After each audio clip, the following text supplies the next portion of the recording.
again, too late, too bad. I mean, America already, we had exactly what Marco Rubio says he wants now, we had on February the 27th.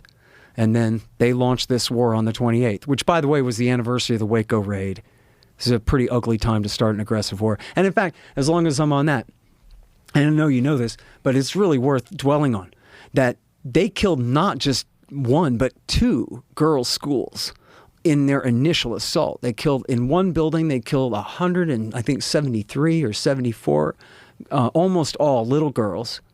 And then in the other one was 20 more.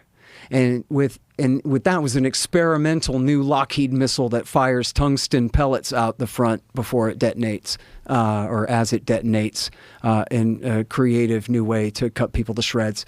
And the thing is about that is, as there's this great media critic named Adam Johnson who pointed out, this is equivalent to the Oklahoma City bombing, which, you know, for young people, Oklahoma was 9/11 before 9/11, right? It was massive. And never mind, it was a bunch of FBI informants who did it and got away with it. That's another interview, Joe. But it was that is another interview, and that's a deep one. Yeah, it is. And I'm here for you, buddy. But, yeah. But they killed 167 people were killed in that thing. And it was just the ugliest damn thing. And it included like 20 kids in the daycare there. Right, that was the cover of Newsweek, was a firefighter holding a dead baby. It's the worst thing. It's the most traumatic thing for this country, and in the heartland of Oklahoma City and all that. Well, that's what America did to Iran.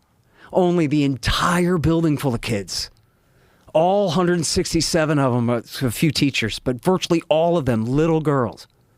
And another school down the street, too, or relatively nearby, where they at the volleyball game, where they killed even more. So now think about the Pearl Harbor attack, which Donald Trump himself compared it to Pearl Harbor, out of context, but still, it was a sneak surprise attack in the middle of negotiations on behalf of a foreign country over a lie. And then they killed a bunch of kids. So like, imagine if at Pearl Harbor, if our story of Pearl Harbor was that they sank all our heroes and drowned them down in their ships, in the hulls, stuck in their hulls down there, but also they wiped out schools full of 180 little girls, the children of those sailors who drowned at Pearl Harbor. Oh, and also they killed FDR that same day, too. Oh, and also is a Catholic country, and he's also the Pope. Imagine how we would react to that. Imagine what our story of Pearl Harbor to this day would be. I'll tell you what our story of World War II would be. It would be that we kept nuking them till they were all dead. Is what our story of World War II would be if that's how they had done us at Pearl Harbor. It's just, somehow we just don't really think of it in that context, but we should. If that had happened to us, again, just like we did a little on Ukraine there, and the way America just absolutely pushes their luck.